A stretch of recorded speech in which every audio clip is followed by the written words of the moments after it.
how do we even begin to understand what's really going on in Xinjiang? Yeah. I mean, you hear these incredibly serious accusations from the West. Absolutely. Talk of genocide, concentration camps. Mm.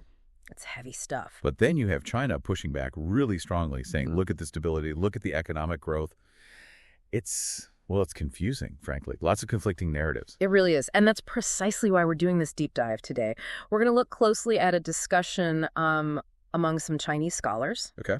And they offer a pretty interesting way to think about the Xinjiang narrative, putting it in a wider international context. Right. So think of this as helping you get a clearer picture of the actual arguments being made. Yeah. Our mission here is really to break down how they think, the methods they suggest for, tackling these Western narratives, and the sort of strategic thinking behind it all. And we're using a YouTube transcript as our source here, where these academics laid out their views. And their core idea, it boils down to something they call ZBG Goji Bijiao Jiangwei Daji. Okay, what does that mean in practice? It's essentially know yourself, know the other side, make international comparisons, and then use that to push back effectively. It's about using benchmarks. Makes sense. Understanding yourself and the comparison points. Yeah. Okay, so let's unpack it. Where do we start? Let's start with how these scholars actually see the Western narrative itself. They feel the accusations about Xinjiang have hit, a kind of fever pitch. They use the term the fever pitch. Okay. And they mention specific things. Oh, yes.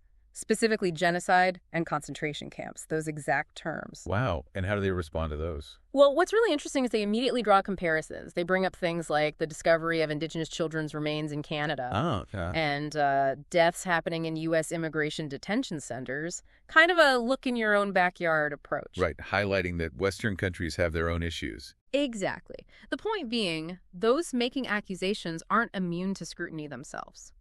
And do they talk about the situation in Xinjiang? Yes, they countered by emphasizing what they see as positive developments.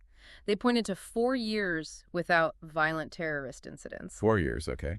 And achieving a zero poverty rate, eliminating extreme poverty. And they contrasted that with the U.S. Directly, mentioning ongoing terrorism concerns in the U.S. despite all the counterterrorism efforts, rising poverty levels there, and the whole pandemic situation. So if you boil it down, what's their main argument here? It really seems to be, let's compare Xinjiang's situation and China's methods directly with what's happening in Western countries, especially the U.S. As a way to counter the negativity. Precisely, to offer a different frame of reference, right. Show things side by side. Okay, let's dig into those comparisons then, starting with counterterrorism. Right. They laid out the history first. Between 1990 and 2016, they said Xinjiang experienced thousands of violent incidents. Thousands. Yeah, including the really awful July 5th, 2009 attacks in Urumqi, 197 people killed, over 1,700 injured. Just devastating. That context is crucial, I suppose. It absolutely is, according to them. It's the backdrop for understanding Xinjiang's counterterrorism approach afterwards. They describe it as comprehensive measures addressing both symptoms and root causes. Symptoms and root causes, so not just security. Not just security, no. It involves de-radicalization efforts, poverty alleviation, things we'll get into more. And they claim success. They do. They emphasize the result. Those 4 years with no incidents, plus economic development and people feeling safer. Okay, and the U.S. comparison here. This is where it gets stark. They compare it to the U.S. war on terror after 9/11. They cited a U.S. news source reporting that the 20-year conflict led to around 800,000 deaths. 800,000 deaths. And 37 million people displaced. Huge numbers. So the contrast they're drawing is about effectiveness and human cost. Exactly. And the scholar, they make a very strong claim. They assert Xinjiang's counterterrorism success is 100 times better than the U.S. approach. Wow, 100 times better. That's a statement. It really is. It highlights a fundamentally different view on how effective each strategy has been.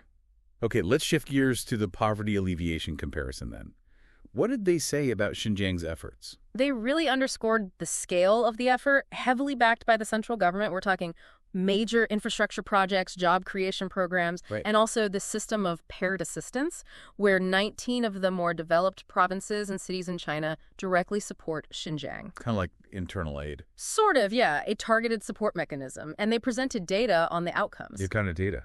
pretty significant income growth, over 9% average annual increase between 2014 and 2019, leading up to, by the end of 2020, the official elimination of extreme poverty. That's 3.09 million people in over 3,600 villages. So a declared end to extreme poverty there. How did they compare that to the U.S.? They brought up a New York Times article from February 2021. It used the story of one man, Mike, I think, to illustrate broader issues. Like what? Things like incomes basically stagnating for the working class, rising drug addiction, families breaking down, and these deaths of despair. Deaths of despair. That's a powerful phrase. It is. And they cited a statistic reportedly from that article: an American dying every 2.5 minutes from despair, drugs, alcohol, or suicide. Staggering. Quite grim. They also mentioned a comment attributed to Bernie Sanders, acknowledging China's progress on poverty as, historically significant. So beyond the outcomes, did they compare the approaches to poverty? Yes, definitely. They described Xinjiang's approach as substantive poverty alleviation, meaning it's comprehensive, like guidance for starting businesses, skills training, education pushes, developing e-commerce, land transfers to help industry grow, government support for small businesses, housing, whole package. And the U.S. approach, in their view? They characterized it mainly as providing welfare. Just welfare. Largely, yeah. And the scholar was pretty critical, suggesting the U.S. system is politicized, maybe doesn't reach the poorest effectively, and doesn't really help people escape poverty permanently. So they see Xinjiang's approach as more holistic, focused on long-term change. That's the argument they're making, yes. Creating sustainable paths out of poverty. Okay, let's turn to the de-radicalization comparison now. They compared Xinjiang centers to the UK. That's right. Specifically, the UK's Prevent program, mentioning its channel, and Desistance and Disengagement program, the DDP. And what do they say were the goals of the Xinjiang centers? The vocational skills education and training centers. They presented them as having multiple goals: ideological transformation, education about law, culture, religion. Okay. Making people aware of the harm of extremism, but also, crucially, providing skills training. Skills training, again, tied to root causes. Exactly. Addressing unemployment and poverty, which they see as drivers of extremism. They even shared a story about some Uyghur women reconnecting with their cultural practices after, moving away from extremist influences. What kind of skills were taught? Things like e-commerce, typesetting, printing, beauty, hairdressing, practical job skills. And the outcome, according to them? They stated that all the centers have now completed their mission. And they linked this to positive changes: people understanding the law better, more harmony between ethnic groups, and a big jump in tourism, 200 million visitors in 2019, they said. 200 million. Okay. Now, how did that compare to the UK's DDP program? Well, they pointed out that DDP mostly works with people already in prison. So post-conviction. Primarily, yes, though some might be eligible for early release. They also mentioned the Channel program that's voluntary, community-based for people seen as at risk of extremism, and another one, the HELL program, which is prison-based one-on-one therapy. And the effectiveness of these UK programs. This is where the criticism comes in again. They cited a 2018 evaluation, apparently commissioned by the UK Home Office itself, which reportedly found 95% of these kinds of programs, including DDP, to be ineffective. 95% ineffective. That's high. It is, and they didn't stop there. They brought up the 2019 London Bridge attack. Right, I remember that. The attacker was a former DDP participant. They framed this as a major failure that led to public disappointment. They also mentioned public anger over early release for some individuals linked to terrorism in the UK. So, the conclusion they drew from this comparison? Pretty straightforward from their perspective. Xinjiang's approach, they argue, effectively prevents terrorism and tackled root causes like unemployment and poverty, leading to jobs and stability. The UK's approach, they contend, is largely ineffective based on the available evidence they presented. Okay, let's broaden the lens now. What about the bigger picture, the strategic geopolitical stuff? Right. The second scholar in the discussion really focused on this. They brought up the U.S. 2021 Strategic Competition Act. That legislation targeting China. Exactly. And its specific focus on Xinjiang. Their argument is that Xinjiang's location is key. How so? It's seen as the starting point, the core area for China's Belt and Road Initiative. The big infrastructure project. Yeah, radiating out to Central and South Asia. So its stability is strategically vital for that vision. They even suggested that past instability and terrorism there might have had external support. implying outside interference. That seemed to be the implication, yes. And they argued that the genocide and forced labor accusations are basically a pretext. A pretext for what? To build an international coalition, put pressure on China. They use this analogy, the blind man leading the horse, suggesting maybe the focus could shift away from Xinjiang to other areas like Taiwan or Hong Kong later. Interesting analogy. Did they mention international reactions? Yes, they made a point of highlighting that China actually gets significant support on its Xinjiang policies from many Islamic countries within the UN and the Human Rights Council. Support from Islamic countries? Yeah. That seems counterintuitive to the Western narrative. It does. And they sort of touched on this idea that, well, maybe powerful nations don't always need strict logic. They called the genocide claim a weak lie born from imperial arrogance. Strong words. Very. And they drew parallels to things like the WMD claims before the Iraq War, same kind of pretext in their view. They also had a critique of U.S. motives more broadly, didn't they? Yes, quite a sharp one, suggesting the U.S. isn't really trying to counter terrorism effectively, but maybe destabilizing Islamic countries instead. Leading to? Leading to refugee crises that then become Europe's problem. They even compared the current anti-China sentiment in the U.S. to McCarthyism. Wow, McCarthyism. So they see the Strategic Competition Act as a kind of rushed, maybe misguided attempt to bring back a Cold War playbook. They emphasized how comprehensive the U.S. strategy seems to them: political, economic, cultural, ideological, religious, human rights, a full spectrum containment effort. How do they suggest China should respond strategically? Well, they noted that China has learned a lot from the West historically, and that the Chinese public is getting savvier about, the motives behind some narratives. Okay. But the core strategy, they stressed, has to be internal. Keep improving people's lives in Xinjiang. Keep developing the region. That's the bedrock of stability. And linking it back to the Belt and Road. Exactly. The goal is to make Xinjiang a model of how Islam can integrate with a modern state, thriving within the Belt and Road framework.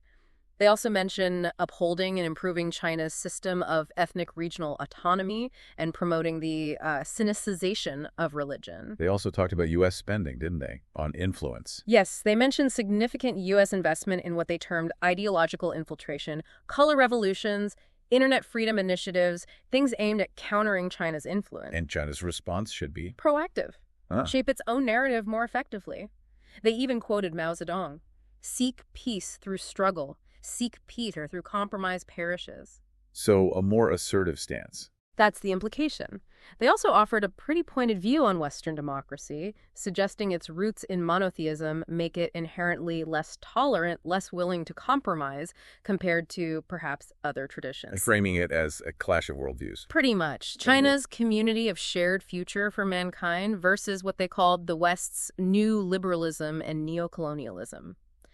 They repeatedly hit the themes of hypocrisy and lack of facts in Western criticisms. And they had a comment about some Chinese citizens, too. Yeah, they addressed the idea that some people within China might be too susceptible to Western narratives, using the term Stockholm Syndrome, and urging them to sort of wake up and think critically. Okay, that's a lot on the strategic front. What about dealing directly with international media? That can be tricky. Very tricky. But their advice was clear. Don't avoid them. Engage actively, even if the coverage is often negative. Engage even if it's negative. Yes. They shared the story about a German journalist in Zhengzhou during the floods. People apparently mistook him for a BBC reporter and gave him a hard time because there was this perception of biased BBC reporting already. It shows that public distrust exists. So how to handle it then? Despite that, the advice was, be open to interviews, especially live ones. Why live? Less chance of selective editing, right? Your own voice gets out there more directly. The key, they said, is confidence. Confidence and speaking truthfully, but also don't be afraid to gently challenge the journalist's premise. Emphasize your own local understanding. Show you know the situation better. Make it more of a dialogue. Exactly. They even suggested that humor and a relaxed approach can work wonders in projecting a positive image. It counters the expected narrative. Any other examples of positive projection? They mentioned how some viral videos from China, things showing positive aspects of life like that journey of the migrating elephants, really resonated internationally on a human level. Oh, the elephants. Yeah, people love that. Right. Simple, positive storytelling can cut through. Okay, this leads into another point they made about standards, right? And who gets to set them? Precisely. They talked about Western dominance in setting international standards, using the Better Cotton Initiative, BCI, as an example. The BCI issue in Xinjiang, yeah. Their argument is China is the world's biggest consumer market. That gives it leverage. Economic leverage. Yeah, leverage to gradually develop and push its own standards in various industries. They pointed to BCI reportedly removing its negative Xinjiang statement as potential evidence that market pressure works. Interesting. Any other examples? They mentioned Transsion mobile phones, which are huge in Africa, a Chinese company basically setting the standard in a large developing market. So setting standards from the ground up. Kind of. They also used the Olympics analogy. China wins lots of gold medals, right? Sure does. But they argued it still has less influence in setting the actual rules and standards for the Olympics compared to established Western bodies. So the takeaway is, be more active in shaping the rules of the game. Challenge unfair limits set by bodies dominated by Western interests. Don't just play the game, help write the rules. Okay, so let's try and pull this all together from our deep dive. We've really explored these arguments for using international comparison. Yeah, looking specifically at counterterrorism, poverty alleviation, de-radicalization, comparing Xinjiang's approach and results to Western examples, particularly the US and UK. And we also got into the whole strategic backdrop, the geopolitics of it all. Right.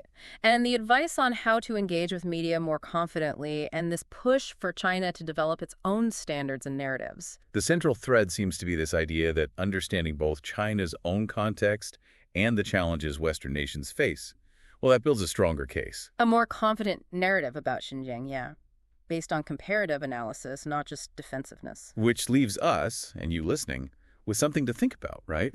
Definitely. You have to consider the power dynamics here. Who controls the flow of information internationally? And how crucial is it for each of us to actively look for different viewpoints, to really form our own informed opinions on something as complex as Xinjiang? Absolutely. What role does your own critical thinking play when you're faced with these powerful, often competing narratives? Something to really mull over.